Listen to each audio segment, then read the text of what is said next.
a song and a guitar on his knee, and he hoped and he prayed he'd return to them, though the weeks slowly turn into years.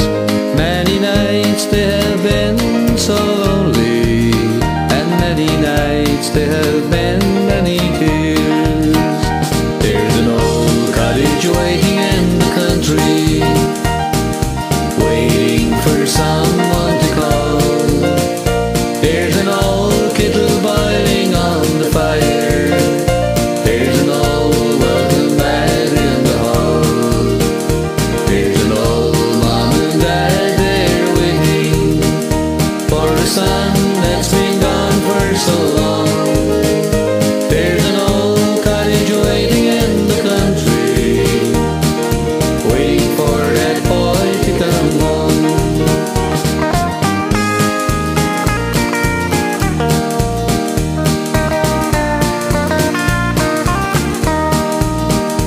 The old man is tired and weary, his back bent over with age. The old woman, she sits by the fire and just gazes into the flames.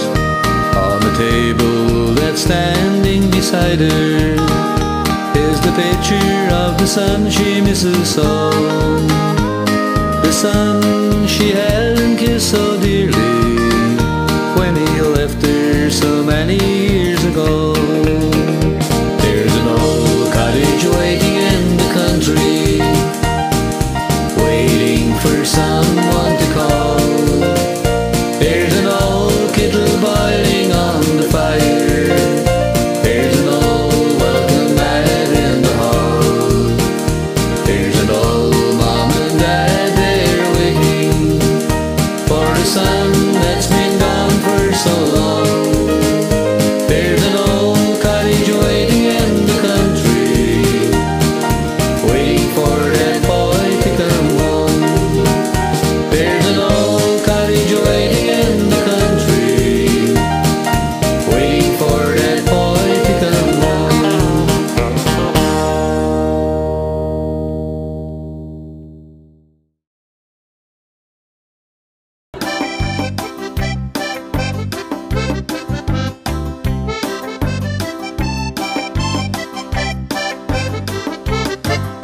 I never knew me granny, but they said she was a plucker. Me granny taught me daddy how to be a plucker too.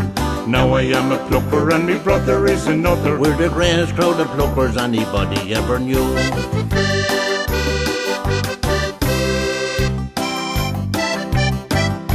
19th of December was a turkey plucking day. She'd never stop plucking only for a mug of tea. When Granny started plucking, there'd be feathers everywhere, feathers in her petticoat and feathers in her hair.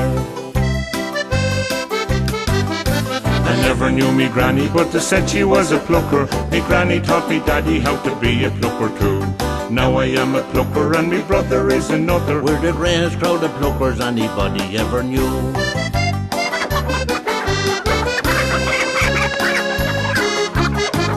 There's a plucker here in Ireland, he's a plucker from Cotil. In the Guinness Book of Records he is unbeaten still. I only wish me granny could have put him to the test, 'cause me daddy said me granny as a plucker was the best. There was one little plucking job that granny couldn't do. No matter how she tried, sure she didn't have a clue. She says I get the hang of it, but she was out of luck. Until the day she died, me granny couldn't pluck a duck. I never knew me granny, but they said she was a plucker. Me granny taught me daddy how to be a plucker too. Now I am a plucker and me brother is another. We're the greatest crowd of pluckers anybody ever knew.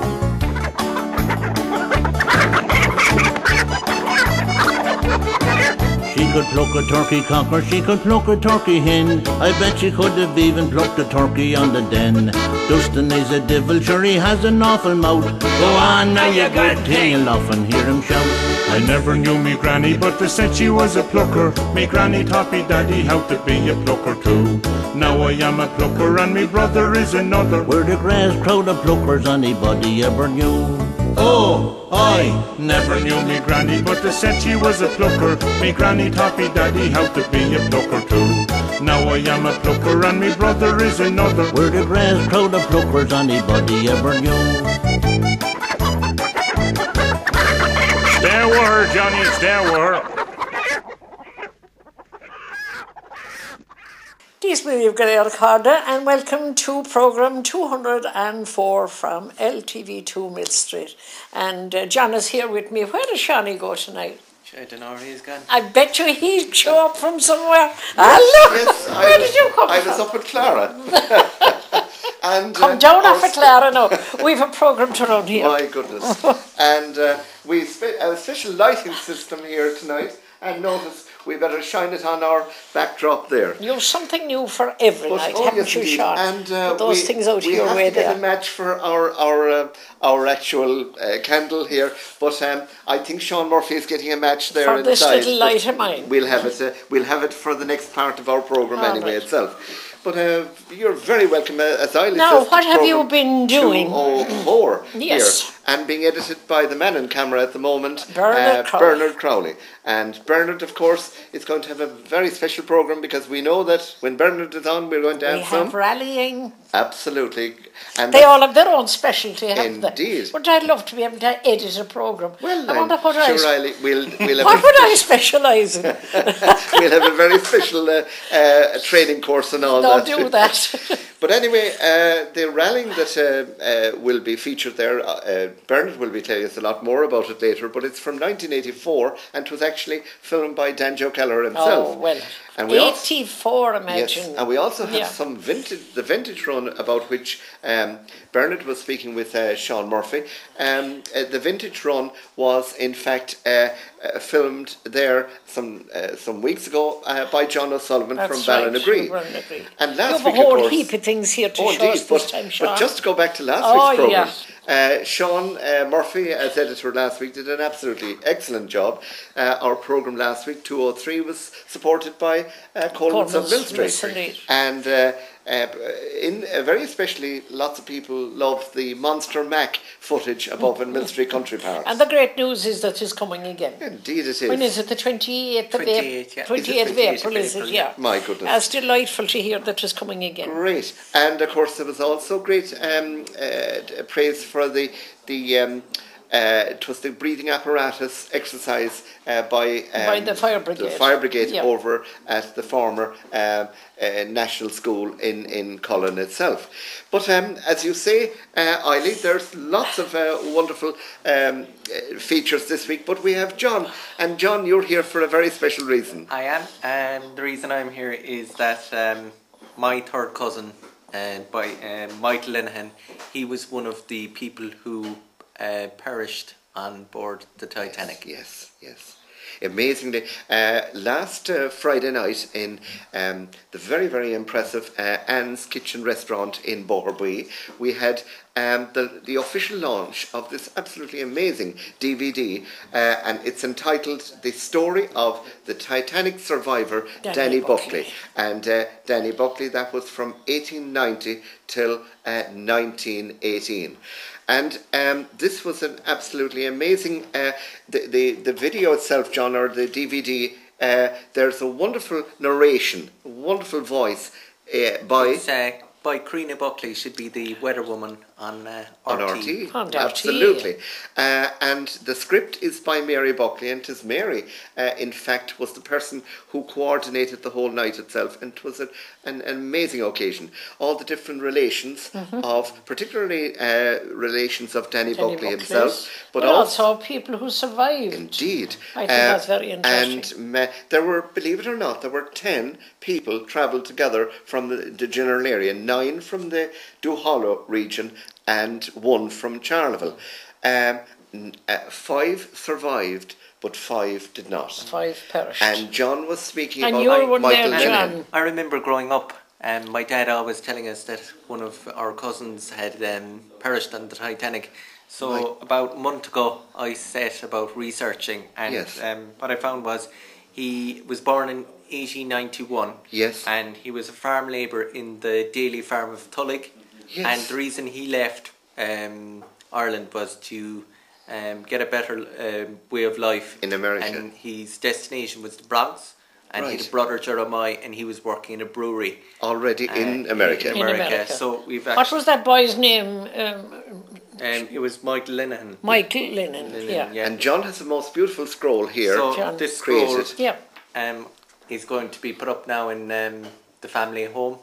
And this will be passed on to future generations. Tremendous. And of course, down there you have a beautiful shot of the Titanic itself. Yeah. The Titanic had 4 funnels, and one of those funnels was not linked to the actual power of the actual Titanic ship itself to power it. It was actually not linked to the engine room. It was for ventilation. Oh. And amazingly altogether. Mm-hmm. But that night also, it was, as I say, to have met particularly relations of many of the people who were passengers on the Titanic itself. Not only that, but there was a very special number of soundtracks heard in the night, including a recording of the music that was played when the Titanic was going down. The last tune. Now, most people would have thought that it was Nearer My God to Thee, but in fact, no, it was a beautiful piece by a gentleman called Louis von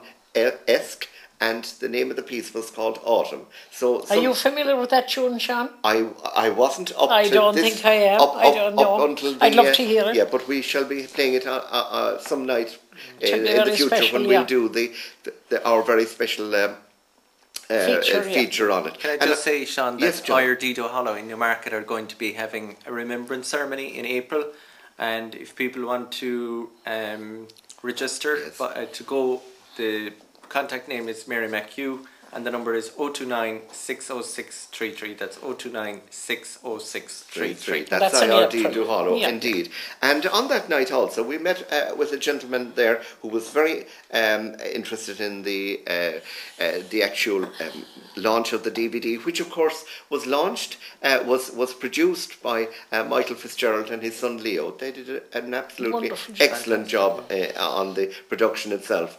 And the tape, the DVD is available. It's on sale over the available on for just 10 euro. Oh my and God. if you want the American version, you can get that also, still for €10. Mm-hmm. It's an absolute excellent value altogether. But we met with this man called Ted Linsky, and a beautiful selection of songs here in memory of his late wife Margaret.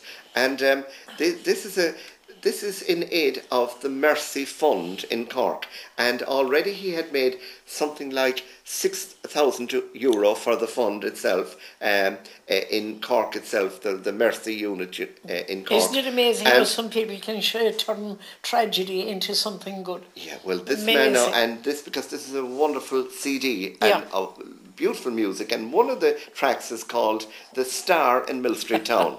And of course you know what the Star is. Ballroom in Millstreet Town. Mm-hmm. And this is sung by Noel Hartnett. But this, you could often hear this being played on the new online radio station, which of course is Cork Music Station. And they've been coordinated with William Fitzgerald. William Fitzgerald and the many other wonderful DJs who are so enthusiastic. So more about that at a later particular point. Then, if you the Glen Theatre, Eiley, you'll be glad to know that you haven't missed. I'd be very glad to know, because it failed me to get that. And my wife's family, there was absolute capacity audiences in the Glen Theatre for this excellent production by the Bantier drama group. And they're celebrating 23 years in existence, the Bantier drama group. Fantastic altogether. But this particular production now is absolutely brilliant, and they're actually going on tour to the north of Ireland over I think it's the start of March, but they'll be back later in March again in the Glen Theatre to have 2 more presentations of the actual... very good. Yeah. And of course, talking about March, and of course we're in Lent. We're in Lent, and Co.Cork goes with Lent. Yes, and available in all the different churches here, and in many different homes, of course, the famous trocar boxes. And you talk about people being very generous, but they have been generous also to LTV2. Oh yes, indeed. They have. You already received. I did indeed. I wrote the donation already, and just looking at that there now, if Bernal honing at that again, I think it's lovely there to see the sign of tillage there, like what you'd see here. Do you see the drills there? Yes. Just where I put in the wrong hand. Yes. This one, look. Yes. Do you see the lovely drills of food growing there? It's, so it's know, something hope, like that gives hope. you a further encouragement. Tremendous courage to support it. I know that you're going to be mentioning this, Eilidh, in your news report. That's but of course, on last Monday night down in Millstreet Community School, Father Peter McVerry gave an absolutely inspiring and wonderful talk to a capacity audience again. Yes. And his theme on the night was Jesus the Compassionate One. But next Monday night then, it's going to be Dr. Patricia Kieran, and from the Department of Education in Mary Immaculate in Limerick. And Dr. Kieran is going to be speaking about compassion, faith and the family. But so they are excellent. Again at 8 o'clock on Monday night. At 8 o'clock indeed. And finally, Eilidh, just before I know that you can remember at the start of LTV. Do you remember this, John? We had a beautiful black dog in our studio one night. Sean brought a beautiful dog that he adopted. Among other things, I think he adopted this particular dog, and beautiful little dog. And this dog was present with us in the studio itself, and many people commented on that dog itself. But when I just happened to be in Killarney fairly recently, and in Tesco, there were these two young people, and they were promoting what was known as the Dogs Trust. And they spoke to people about the work they do, and really it was hugely inspiring. And if you became a member of the Dogs Trust, you were given, you signed up to become a member of the Dogs Trust to support their work, and you're sent a certificate. So I must say they do it in a very professional way. This is to certify that Mr. Radley is helping to save dogs' lives with the Dogs Trust. Now look at all my new friends. All the different dogs there. But apparently they do a lot of coverage on TV3. So I'm sure if we watch out, there's a lot of coverage about Dogs Trust. I thought you were doing enough for animals and all the cats that you feed. Well, every cat in the neighbourhood. Do you know that us three have something in common? I didn't know, John. Tell us, John. We're all members of LTV2. And you write the Millstreet notes, Eilidh writes the Clúla notes, and I write the Oban notes for the Clara News. For the Clara News. Oh my goodness, I never realised. But John, we never saw that. And if you put up this particular sticker, now, if you put it up like that, it would we wouldn't be able to read it, but it says, a dog is for life, not only for Christmas. Not only for Christmas. Not just for Christmas. A dog is for life, not just for Christmas. I love dogs. I'd love to be able to keep a dog. There's some wonderful items that Bernard will have in his programme this evening. And of course we'll be joined by our ever-popular Brendan and Jerry, of course. Yes, and we don't know what they're going to be discussing this evening, but that's going to be a very special... They'll surprise us. Oh, they will, in a very special way. But of course, Eilidh, you have lots and lots of coverage on the local news, so it's now time for Eilidh's regional news.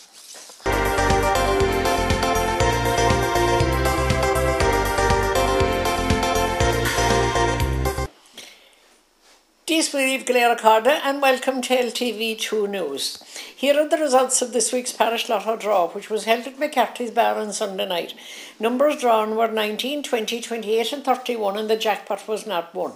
€100 went to Jimmy Conlon, Kilcorley. The seller was the Wallace Arms Hotel and they got €50 seller's prize. €50 went to Sharon and Lucky Priest Cross. 20 each then went to the following, again Lucky Priest Cross, I'm sure that must be the dog. Margaret Hartnett, care of Mary O'Connor. Software Kid, care of Patsy Mack. Tim Fitzgerald, Killarney Road. Mary and Kieran Collins, care of Joan Casey. Katie Hickey of Mount Leader. Eva Sheehan, Clover Hill. And Anne-Marie O'Keefe of Clara Clay.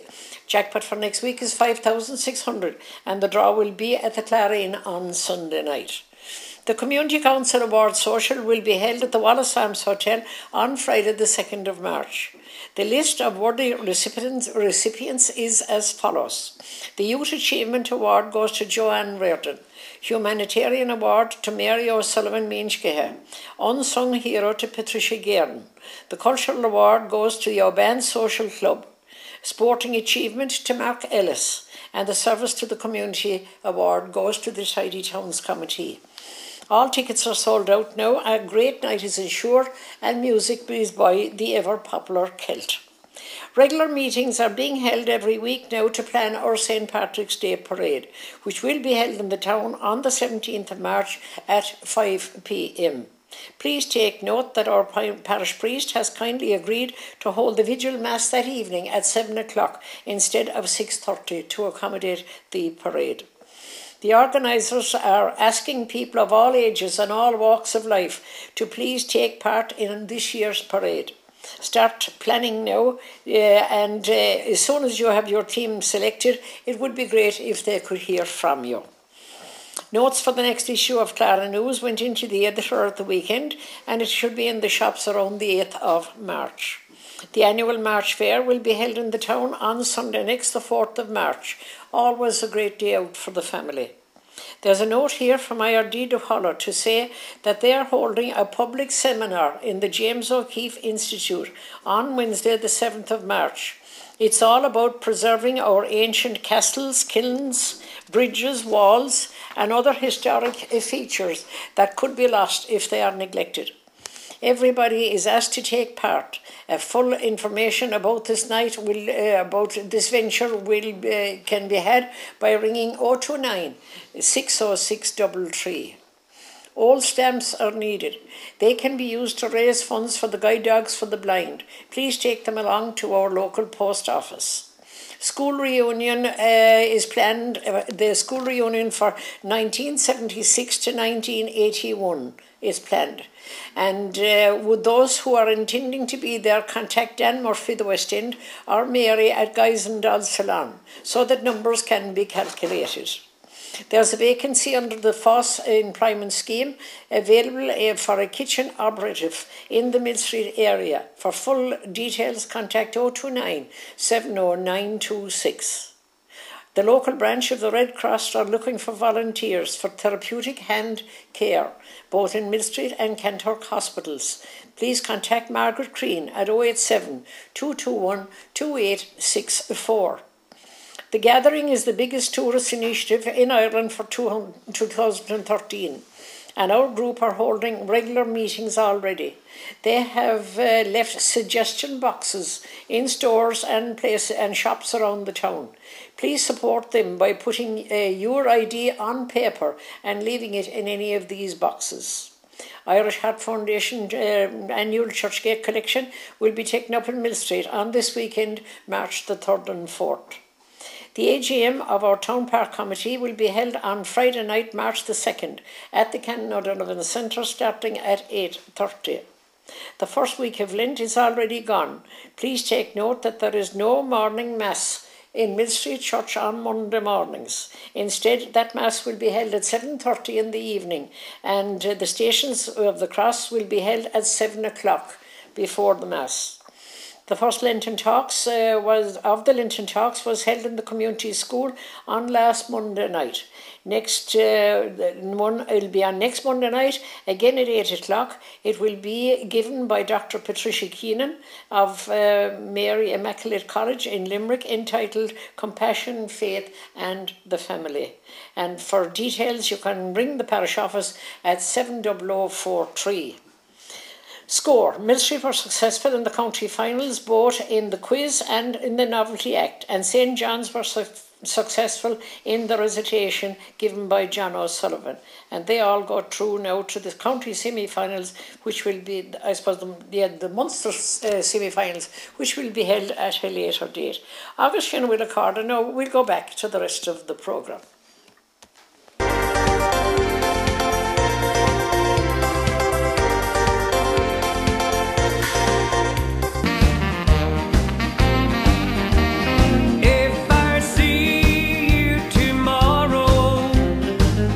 Some street in town.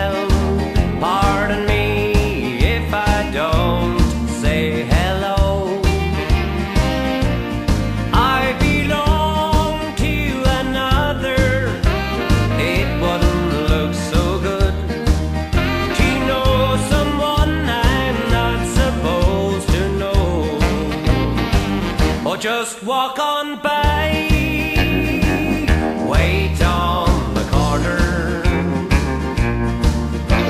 I love you, but we're strangers when we meet. I just walk on by, wait on the corner. I love you, but we're strangers when we meet.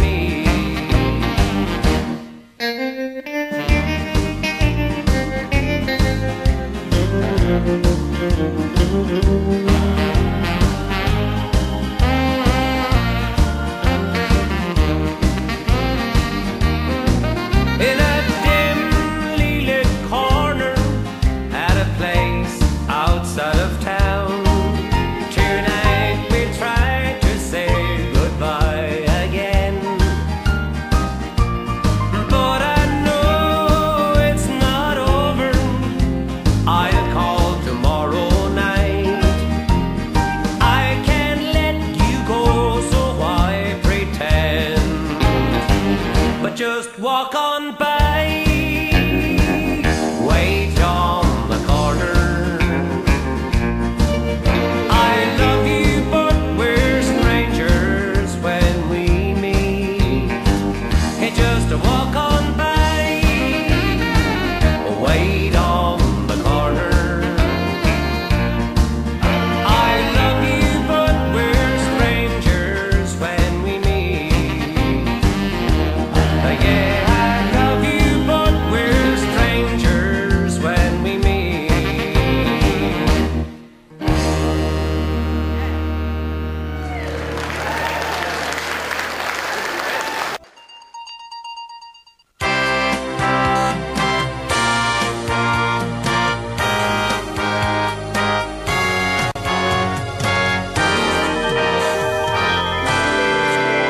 Well, good evening again, viewers.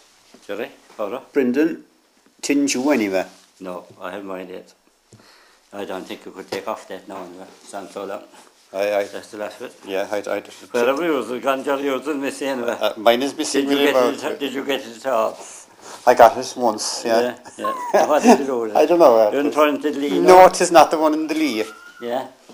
Do you think it was a man or a woman through that ring into the Lee? Had to know, Jerry. Maybe the two of them were together. Leave it off. You know what I mean? Like. But it was only just after being put thrown into the Lee. Oh, I suppose so.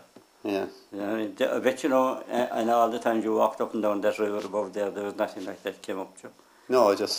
They all hang on to their rings up there, Jerry. Oh, what they do, yeah. Yeah. Just a nod. I'll tell you that. I mean, so, we're going to a slightly different angle. Well, it's just a slightly different act. You see, this man, he was the assistant chief fire officer in the whole county. Yeah.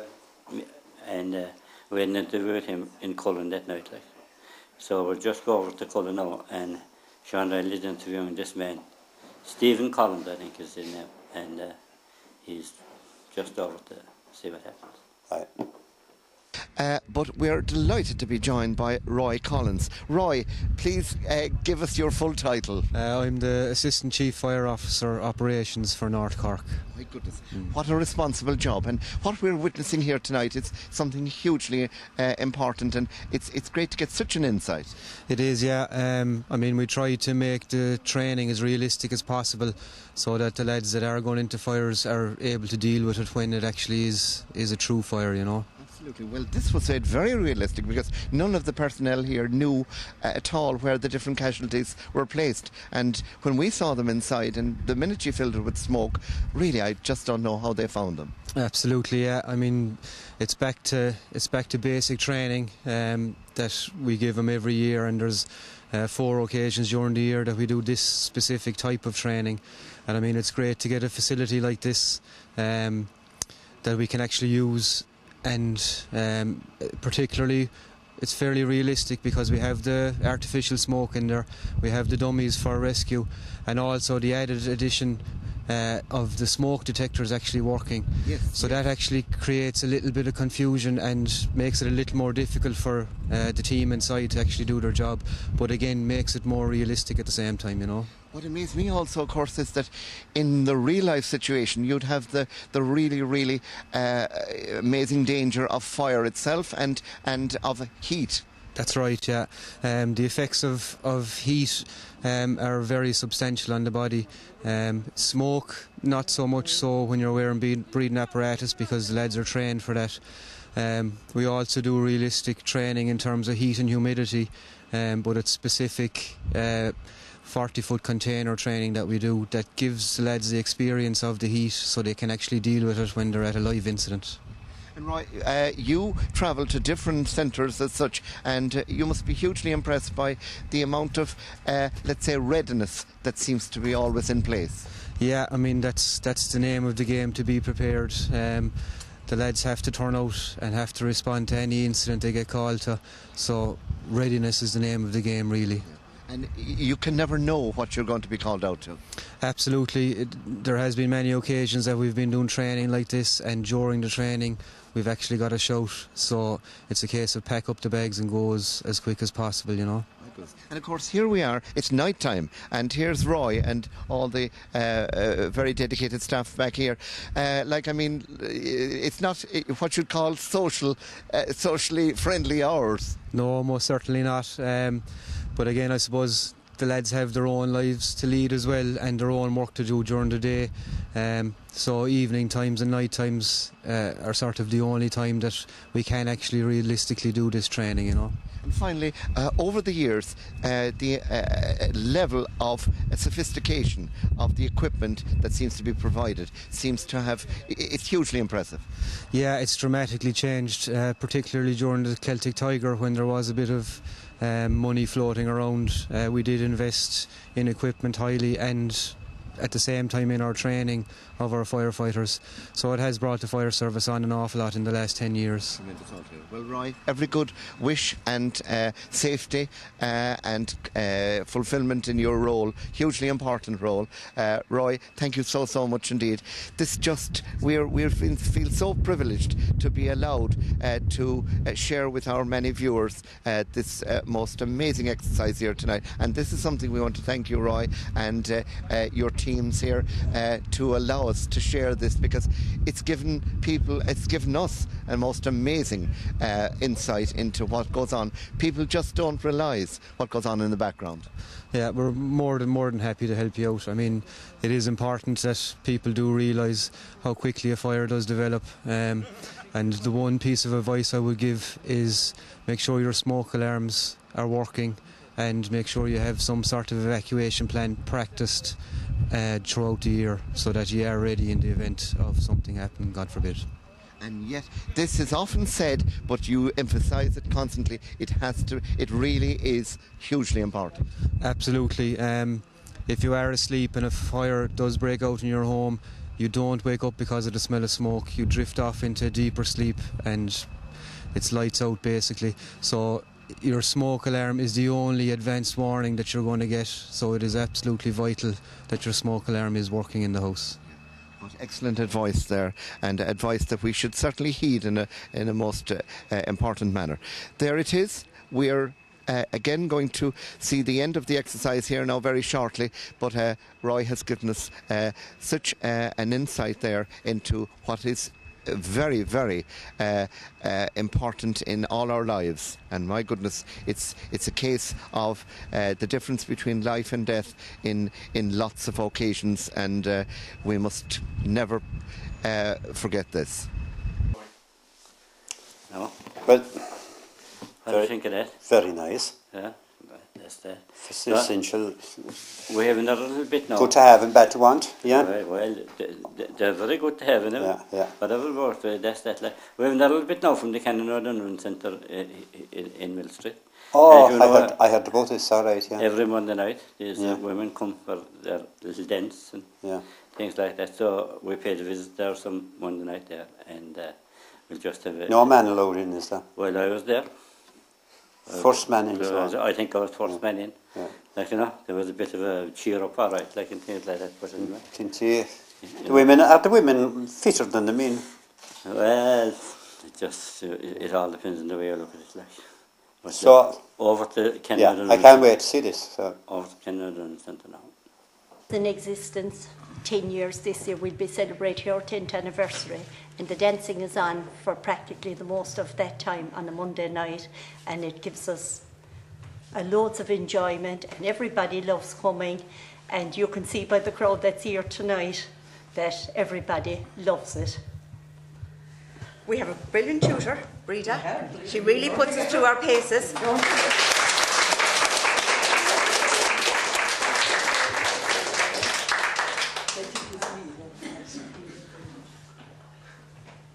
And we have great members. Every Monday at 7:15 they're here waiting for action, and it's brilliant. And if anybody would like to come along and join us, no problem. They'd be very welcome. We enjoy ourselves immensely here, and we'd miss it if we hadn't it on the Monday night.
a million pubs in Ireland, from Cork to Mallinhead, where you can go and take it slow and rest your weary head. You can join in conversation or stay all on your own, but there's only one drink at the bar that will make you feel at home. It's not designer water, foreign types of beer, lager wine or ginger ale and drink from far and near. It's known as Irish porter, some people call it stout. It's the only drink in Ireland that people talk about. A Guinness, Guinness, it is good for you.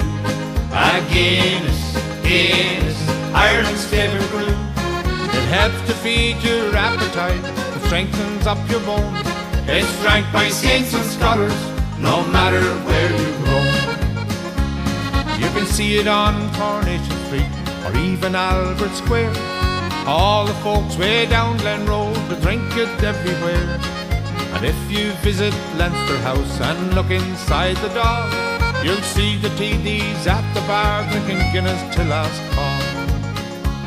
A Guinness, Guinness, it is good for you. A Guinness, Guinness, Ireland's favourite brew. It helps to feed your appetite and strengthens up your bones. It's drank by saints and scholars, no matter where you roam.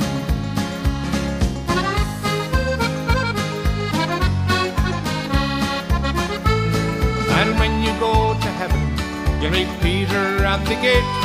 He'll say, come in, because you're here, we're open here till late. You'll sit and drink a pint or two, just like it used to be. But the only difference that you'll find, the Guinness here is free. It's black one to the bottom, with the creamy head on top. Just a little while to settle, and you're ready for a drop. It helps to feed your appetite and strengthens up your bones. It's drank by saints and scholars, no matter where you roam. A Guinness, Guinness, it is good for you. A Guinness, Guinness, Ireland's favourite brew. It helps to feed your appetite and strengthens up your bones. It's drank by saints and scholars, no matter where you roam. A Guinness, Guinness, it is good for you.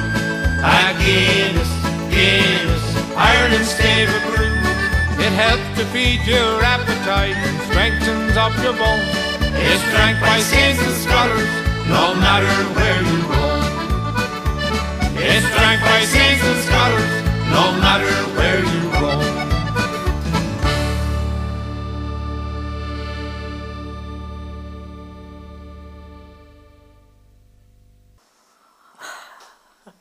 Now, hello. Wasn't that nice? The Guinness song by T.R. Dennis. Oh, lovely, lovely. You're drinking We Guinness could do all it. the time, Bernard? I'm drinking that. Guinness, of course, is in Bernard, your Guinness is in your brain. You have a. I'd say you wouldn't shy away from one yourself, would you? Well, you're both sellers of Guinness. I'm the one. Well. I'm the one who drinks it. I think I drank one glass of Guinness in my lifetime. Right. And that was in Nebraska. All right. I went to Nebraska to drink Guinness. Very good. And you know, it was pleasant enough. But it wouldn't be my usual tip. Anyway, what else have you there, Les? Coming up there now, we're going to go to Ballinaglee.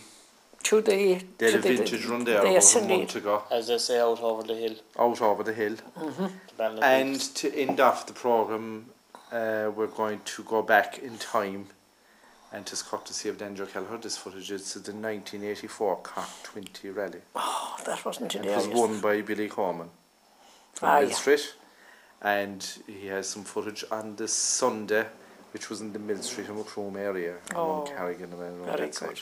But before all that, before we finish, Shawnee, tell us about all the good things you're doing in the pub in Carrigan.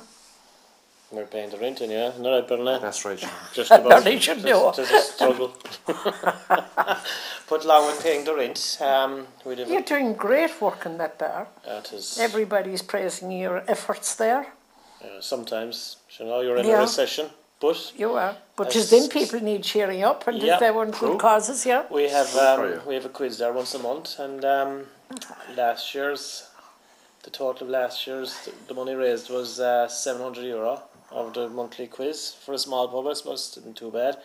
And the winning team on the night of each quiz decide what charity they want to present the money to. Yeah. So Christmas Day, on the last quiz, we put all the names into a hat and we pull out, do you know the difference? Yeah. So in December we pulled it out and it was Cork Simon. The Cork Simon, a very good cause around Christmas time. There's probably a picture up on the Millstreet website at this stage if Sean Radley got around to doing it. Did you, Sean Radley? He had to write Clara News, he had much time. I think it's work in progress. It's work in progress, but we presented €700 to Cork Simon. Jane was there from Cork Simon. And there was other money raised in the pub recently. There was Contume and Joan and family and friends. Yeah. Themselves, they had I suppose, a quick run around the country. I don't know what they did. But between themselves, anyway, they collected €900. Well, no trouble in Con anyway, no trouble to him to run around the country. He's always running. He never stops running. He'd run faster than a car would go. He would. Yeah, but they collected up €900 and that was always also handed over to the Jack and Jill Foundation. That's terrific. That is terrific. That's 1,600 now for charity in Little Pub in Carriganima. You're doing marvellous work there. Now, there's a little bit here that I would like to get in before we finish, because I think there's great merit due to our local Macra club in Millstreet. They're relatively new and really they're making great waves, and they're giving the young people some place to go and something to do. So this is just a few little paragraphs now of their latest achievements. Anyway, 4 of the members, James Kelleher, Stephen O'Riordan, Niamh O'Mahony and Rebecca Enright, representing Millstreet GAA, became County Score Sheenshire Novelty Act Championships recently, and will represent the county in the Munster finals in a few weeks' time. Now they're having Millstreet Macra have organised a Millstreet tour. Right, You can't say that with my father's teeth. A Millstreet tour on Saturday, the 10th of March, leaving Millstreet at 6:15 p.m. Heading where? Tickets, I don't know. It's a mystery tour. It's a mystery tour. Slight information. I think I know where that's stopping. Have you into the? That's stopping first somewhere. We keep reading in here. Be sure and you'll be opened anyway. Tickets are €20 each, and they include transport, food, and nightclub entries. So they're going to a nightclub. Anybody interested in that now can contact me. I'd say you'd nearly go to that. Oh, I'd love to be there. Contact me anyway at 087 368 4138. And the club quiz question time. The Macra Club question time team recently travelled to Kildare for the national quiz finals and finished a brilliant second place, beaten only by 1 point. So well done to them there. See, they go all over the place, don't they? And their next club meeting now is on Friday, March the 9th at 9 o'clock in Corkery's Bar. And if anybody out there, young people, would like to join them, just come along and sample what Millstreet Macra is all about. Lovely information. And I see the PRO there. You could mention Rebecca Enright, is it? You know, you just wonder, do people be able to pick up the numbers on telly? I suppose they do. Anyway, we can put that up on the screen anyway. The PRO, as always, anyway, is Rebecca Enright, and her number is 087 949 2965. And we'll actually put that up on the screen there. So that's a note to all young people that you have a lovely place to go if you join Macra. Now, right, so our next port of call is Ballinagree. On that, we'll be doing all right there. And this was a vintage run, tractor run, car run that was held there about a month ago in Ballinagree. And courtesy of John O'Sullivan, our good friend from Ballinagree, who did the video for us, we'll go over now to Ballinagree for a few minutes and see how they get on that vintage day. Love to go, Here we go.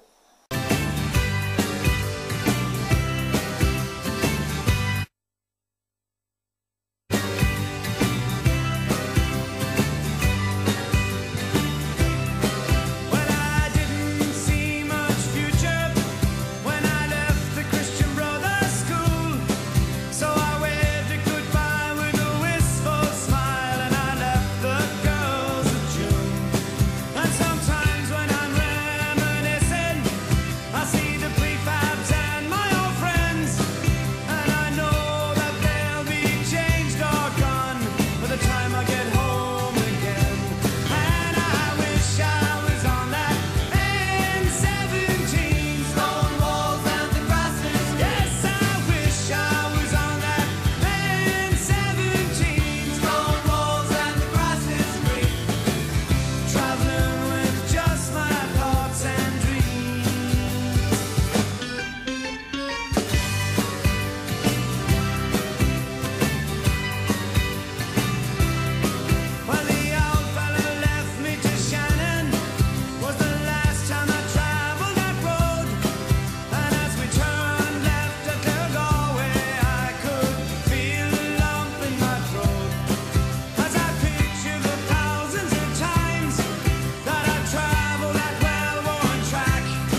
see the twists and turns in the road, from the square to the town and the trades. And I wish I was on that N17. Stone walls and the crosses. Yes, I wish I was on that N17. Stone walls and the crosses. Traveling with just my thoughts and dreams. Oh, just traveling with my thoughts and dreams.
I didn't sleep at all last night, I stayed up till the dawn, banging out the jigs and reels till everyone had gone, singing some old shut-eyed songs I hadn't sung for years, knocking back the brandy and the beer.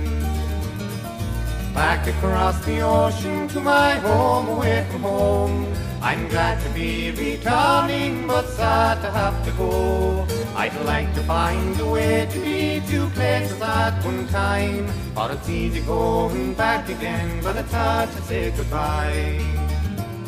I've had one bag too many just as I was set to leave.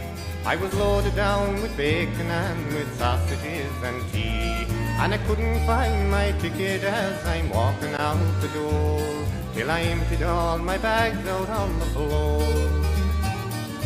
Back across the ocean to my home, away from home, I'm glad to be returning, but sad to have to go. I'd like to find a way to be two places at one time, for it's easy going back again, but it's hard to say goodbye.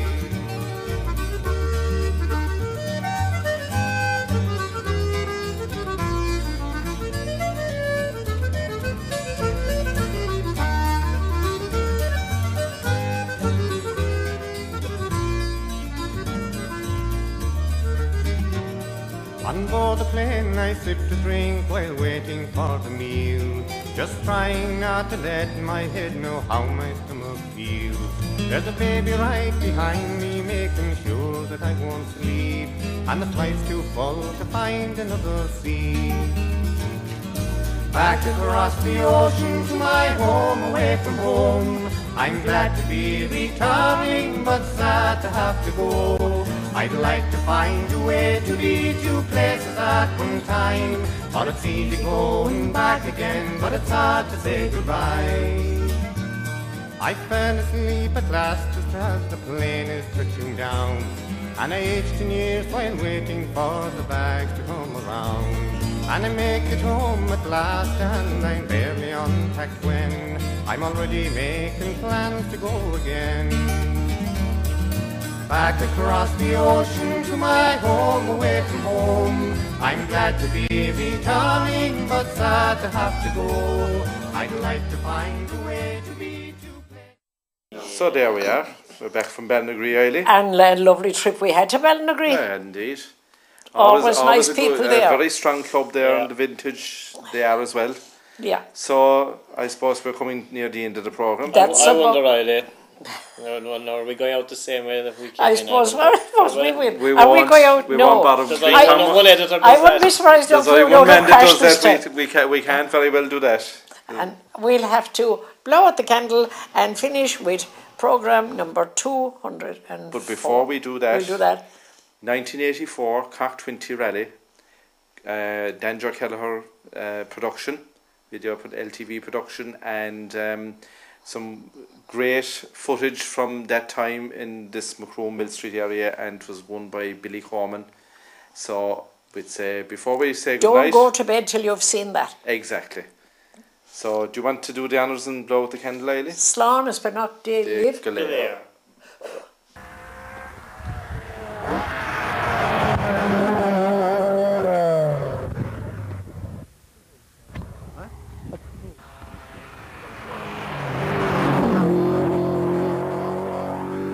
Just gone by there, Brendan Fagan, number 4 from Dublin, Chevette.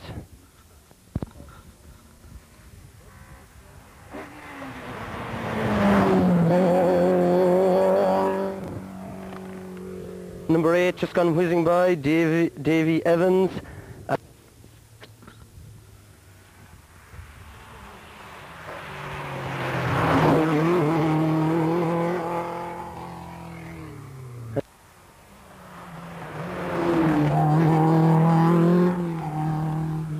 Number 22, Pat Dunyan from Ballybuffet in his Talbot Sunbeam.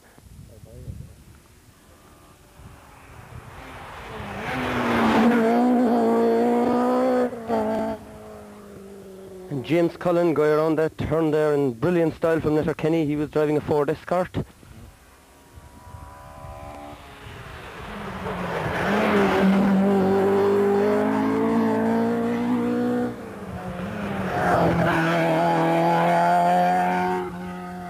Two just gone by there in close proximity, number 32, Ray Binskin, driving Ford Escort, and shortly behind him was Brian Nelson, and we've got another one coming. Number 41, and that was Aidan Marrow, and he was driving a Talbot Sunbeam also.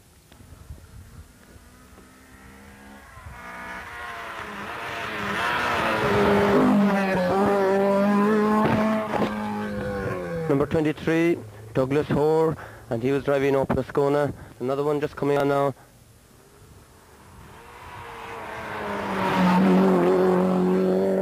Number 34, which was Hugh Toomey from Mallow, with his Talbot Sunbeam and no rear window.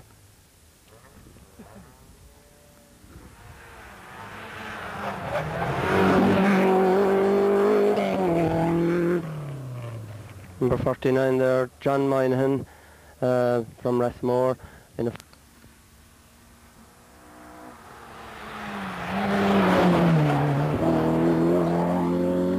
and number 33 there, just really zoomy it along, Barry Duggan from Millstreet in his Ford Escort.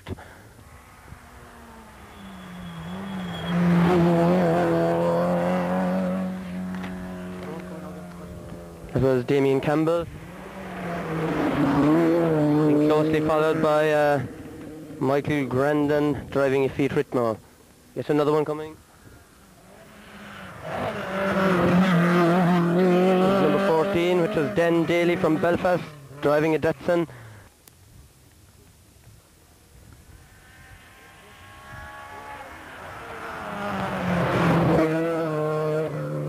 And just gone by Austin McHale and his Opel Manta, really bomby it around the turn there.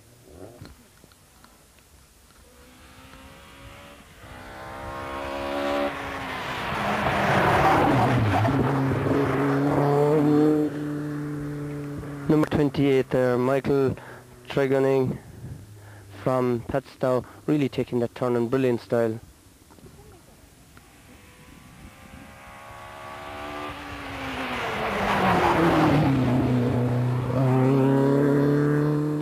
That being Eamon McAleenan from Castlewellan in a Ford Escort, and down the long stretch of road now, coming into this bend.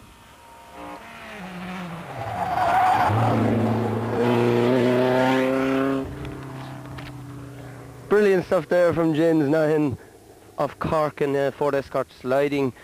We're all over the place almost in that bin. He was there.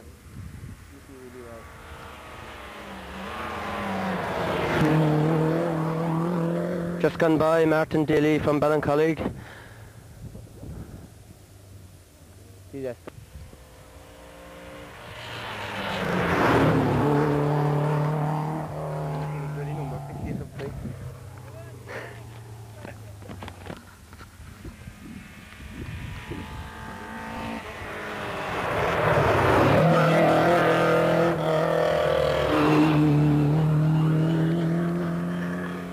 And just gone by there you had Frank Maher being closely followed by Joe Butler in an Opel Manta.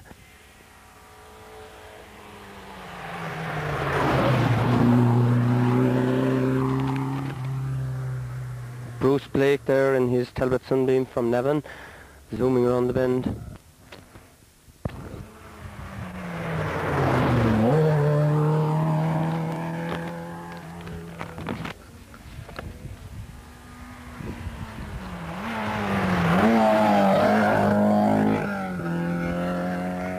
Number 37, Pat Kiley from Mallow.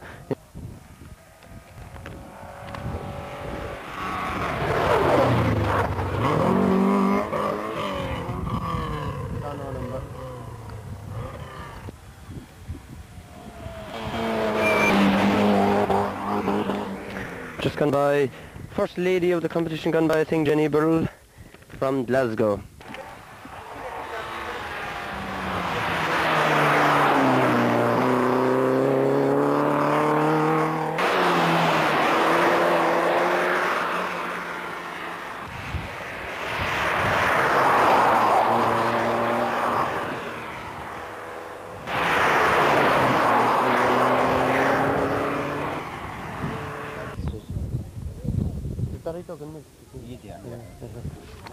Number 23, North Cam.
Here we are in the pits here in Macroom at the first service at the end of the first stage of today's Cork 20 International Rally. And just having come into the pits there, in your picture is Austin McHale, who on last night's timing was just a minute behind Billy Coleman. And we're privileged here to have Austin just to say a few words for us at this stage of the rally. Austin, are you happy with the way things are going? No, not really. We dropped a lot of time in the first stage this morning. On the way out, the drive to the eye pump broke and our eye light was flickering, so we took it very easy. I thought of the engine damage, but it seems to be holding together all right. Do you reckon you've dropped another couple of minutes behind Billy Coleman? So we've dropped something on the first stage. We dropped something over, I think it was about 40 seconds, but over the last two, I don't know. Yeah. But you reckon you can get back into it? Well, we're on to hold second anyway, you know, and try and make it a 1-2 for GM. Very good indeed. And of course, you mustn't be very happy with your look throughout the year either. Yeah, I had unfortunate year, like the circuit was really the worst of the whole lot, but things are beginning to come together okay now. What about you've done the course once this morning, you have to do it twice more. What do you actually think of this morning's stages? Stages are very good. That last stage there, can't actually remember what the name was. Yeah, very good, you know, the final stages are very good generally. Indeed. Thank you very much, Justin, for taking time out to speak to us.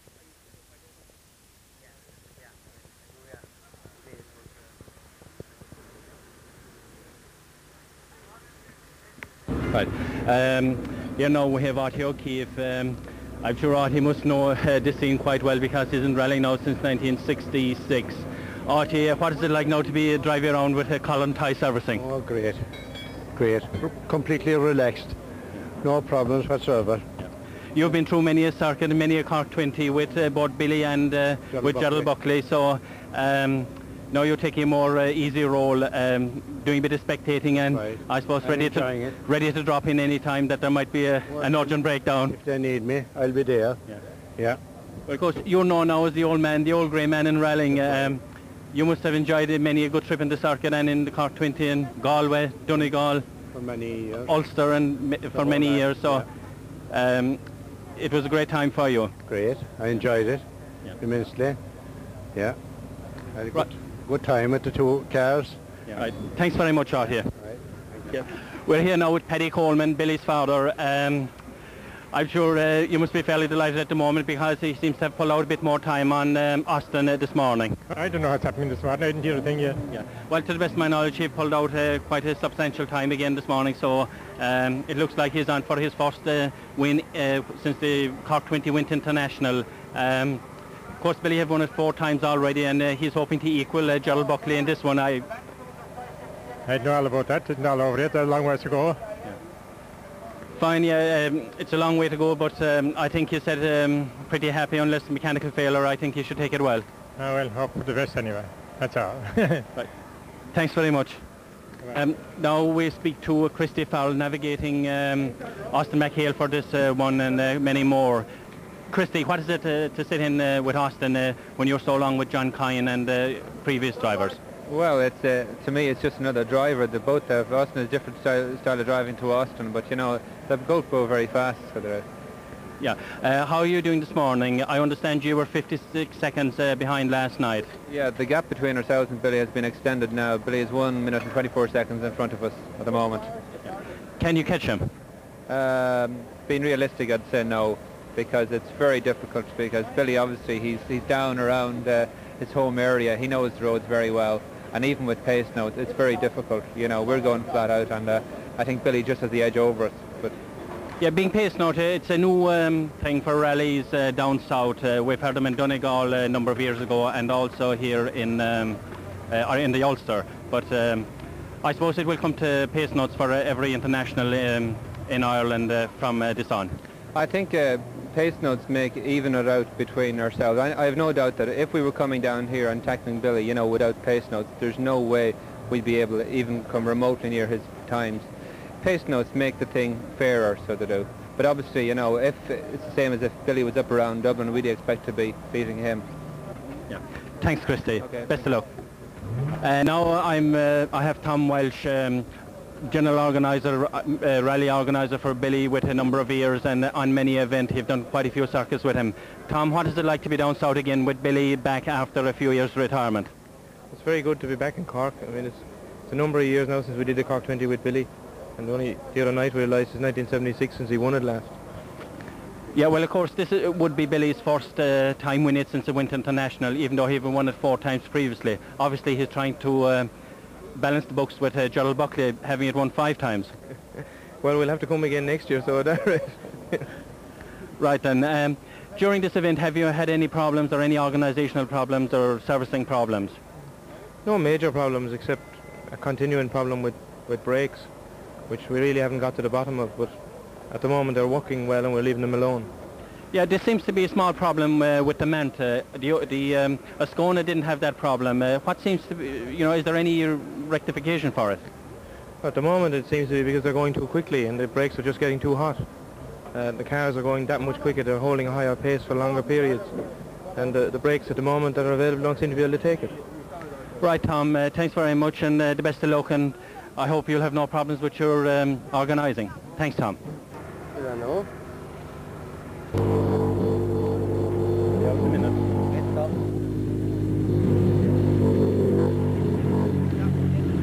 You don't understand it? Right, now with me is Billy Coleman's navigator, Ronan Morgan. Ronan, you've been at this game now for approximately 10 years. How do you find it today compared with when you started? It's certainly a huge difference, Paddy, as to when I started. It's obviously the sport has got tremendously quicker. and with the introduction of pace notes, it's even made it about 20% quicker again. It's certainly much more of a business now than a sport. When I started, it was you just went out for the bit of fun on maybe a Saturday night or a Sunday to do maybe a one-day event, and it was all for the crack, and you'd have a few pints the night before. But now it's got so serious. It's a very highly professional game. The sport has certainly changed an awful lot in those years, but it's still very enjoyable. It's very exhilarating. Ronan, you have navigated for Brendan Fagan, for Tony Pond, for Russell Brooks. How do you find setting in with Billy now? Well, he'd be very comparable to some of the quickest drivers that I've been with. He's certainly a very canny kind of driver. He would be more switched on to circumstances on an event than any other person I've ever been with. There's no doubt about it. He's really a very professional attitude to the whole sport. Right, at this point in time I understand you've pulled out some further time this morning. Can you tell me now exactly your overall position? This morning starting we were 56 seconds ahead of Austin, but we're now 1 minute and 24 seconds ahead after a further 3 stages. So it looks like you're just pulling away from him nice and easy. Yeah, but you never know, Paddy. A puncture could put us back to about 3 minutes behind, so you just have to keep the pressure on all the time, and we've got another 6 hard stages to do, so Austin's not going to slacken off either, so we'll have to keep the pressure up. Yeah, it must be pretty horrifying to be sitting in there and calling notes and make sure that you call the right one rather than calling fast left when it's a 90 left or something like that. There's a fierce responsibility on the navigator on these pace note events. Well, there is, Paddy, but that's what makes it all the more enjoyable. You really feel as if you've got a 50% input into how quick the car is going, and the driver's got the other 50%. So it really makes it a team effort, and that's what makes it so enjoyable. The best of luck, Ronan, and I assume you'll be there at the finish. Please God. Thank you very much. Bye-bye.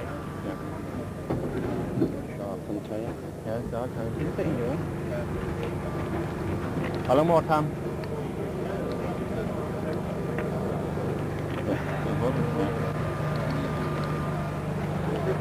Yeah, now good.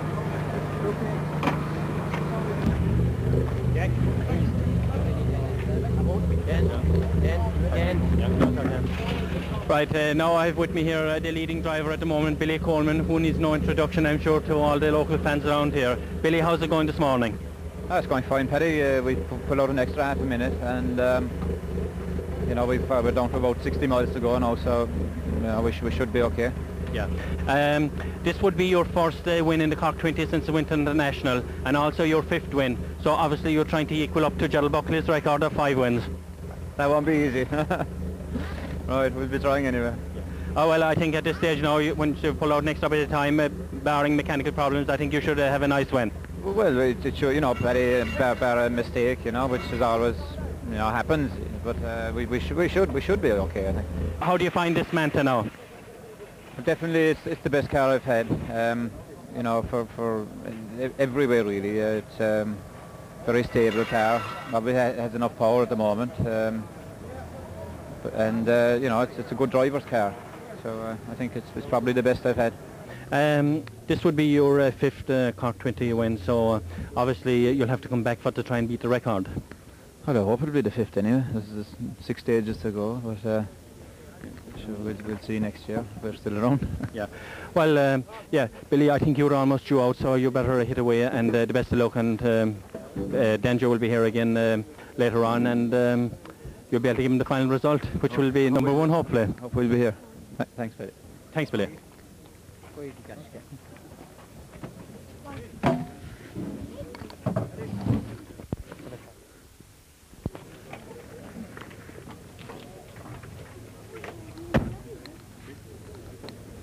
Barry Duggan from Millstreet, and I'm just going to first ask Barry, is he happy with his performance so far in this Cork 20 rally? Very pleased with yesterday's performance, especially when it got wet. We pulled back quite a few places, suited the car, because we haven't got the same kind of power as the bigger cars, But this morning, when we were expected to improve, I'm afraid we have disimproved, if anything, because we've had we stretched the clutch cable there on the first stage, and we've had problems getting our gears over those 3 stages. We have it fixed now, and we're hoping things will improve. So you reckon you might pick up some time again on the last, you have to go around the circuit twice again now today? That's right, yes, yeah. Hopefully we'll improve between here and the finish, you know. If we don't aim to improve, so we might as well go home. Indeed. What did you think of this morning's course, as we'll say post yesterday, or any course you have done this year? This morning's 3 stages are 3 very, very, very good stages. I would compare them with any stages I have driven in any rally, you know. And yesterday's stage is also very good. Overall, I'd say the stages in the Cork 20 rally this year are the best stages that they have run in the Cork 20 with the past 3 or 4 or 5 years. Very good. Apart from yourself, who do you think has the greatest chance of winning today now? Well, I'll settle for Billy Coleman winning it, you know. Billy will win it. I'll take any place that's left down the line after that. You don't think there's any way Austin McHale can pull back the minute and a half? No, I don't, no. I think that's out of the question at this stage. Indeed. All right. Thank you very much, Barry, and we wish you luck in the remaining period of today's race. And here beside me in the service centre here in Macroom is John Moynihan, local driver. John had a bit of bad luck yesterday, and I'm sure he'll explain to us exactly what went wrong himself. Well, about 2 miles into the first stage, the car just stopped, on the piston, so we had to retire. And you had to pull out completely yesterday? Yeah, we finished yesterday, that was the end of that. So we brought the car home yesterday evening and took the engine out, stripped it out, put an extra piston, new piston, and we're going to Sunday Run out today. And what exactly does going the Sunday Run mean? Well, it's a rally for all the drivers that crashed or that went out with trouble. They have to repair the cars again on Sunday, but they can drive in the rally. And how did it go this morning then for you? Oh, it's very fast this morning, crazy. Yeah. Were you happy with your performance this morning? Oh yeah, so far, very good. We're running way back in the field, but we don't mind. Who are your main rivals in the Sunday Run? Well, there's only 3 of us in the Sunday Run, but the 2 rows are passing us, so we don't even worry. Yeah. If we finish it on, we'd be happy out. What did you think of this morning's stage? I mean, I don't know whether you even got around yesterday's course to have a look at it, but I'm sure you travelled before the race. But how was today's course comparing with, let's say, yesterday's one up around Mallow? I'd say possibly more tighter, and the last stage is very, very fast. Definitely tighter and more slippery than yesterday. And from men from inside now, you should be a good judge of who you think is going to win today's Cork 20 International. Well, I'd have to say Billy Coleman. If he stays going, he must win it. You don't see any way that Austin McHale can pull him back? No way, not. No way in the world. Of course, if he wins today, he also wins the Tarmac Championship outright. That's right, yeah. Indeed. All right. Thank you very much, John, for taking your time to speak to us, and we wish you luck in the rest of today. And here we are back on the road again, and we're on the second stage of the Cork 20 rally now, and we're here in Siennic Kilnamatra, and very shortly we will be seeing the cars zooming down that hill over there, down the road here to the village and off about past the church and out the hill over there, and we won't see much of them. They'll be probably going so fast, but we'll catch a glimpse of them anyway, and it shouldn't be very long now before they start coming again. Yes, here it comes.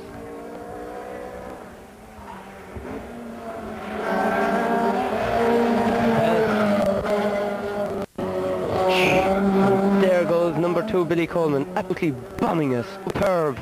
I'm just coming into view.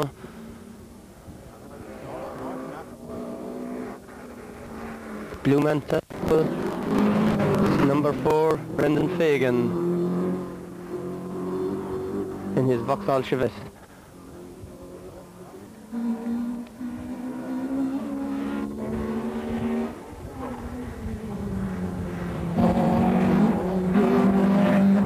There goes number 8. Number 8 is Davy Evans. He's really tearing up the hill. Another one coming into view now.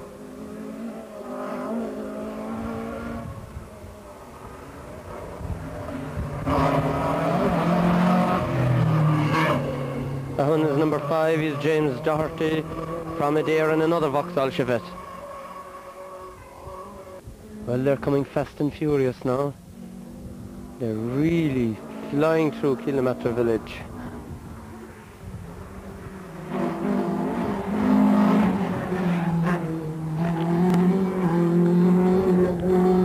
There goes Pat Dunyan.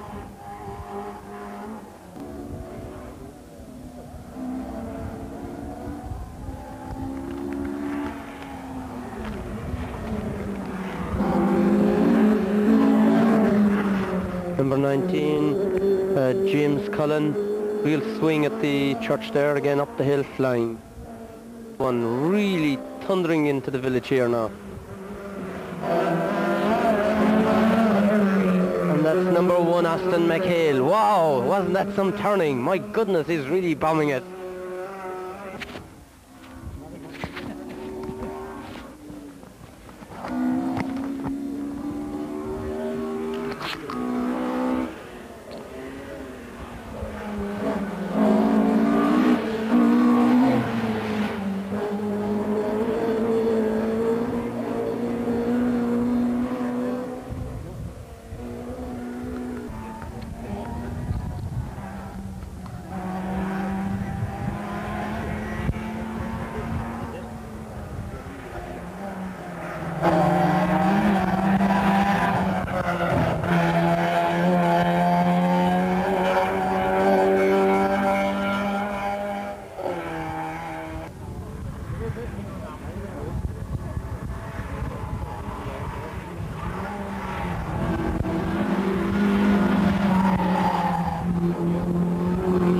To me, I believe, going up the hill.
Barry Duggan just going out the top of the hill now.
Trying to make up his last time on Billy Coleman in the last round of the Cork 20 rally, and this stage we're at Ballinaglee, and we'll be just awaiting the next driver now to come around the corner.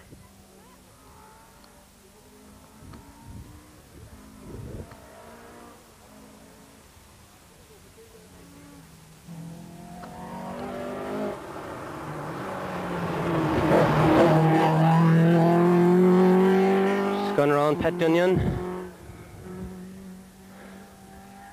Really zooming it out.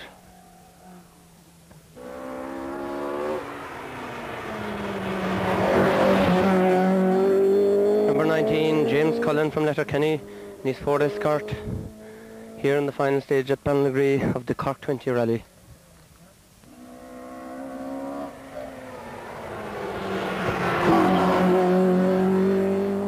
Number 32, Ray Benskin from Ballycotton in his Ford Escort.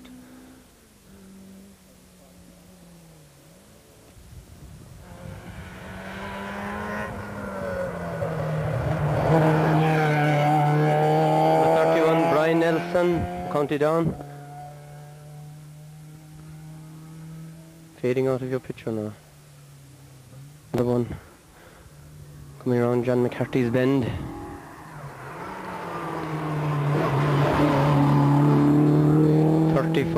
That's probably Hugh Toomey. It is from Mallow. He's Talbot Beam.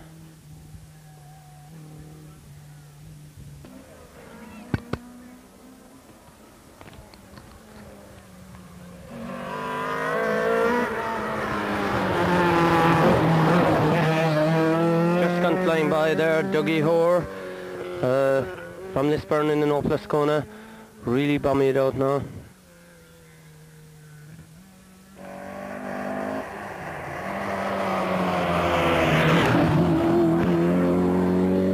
Barry Duggan from Millstreet in his Ford Escort.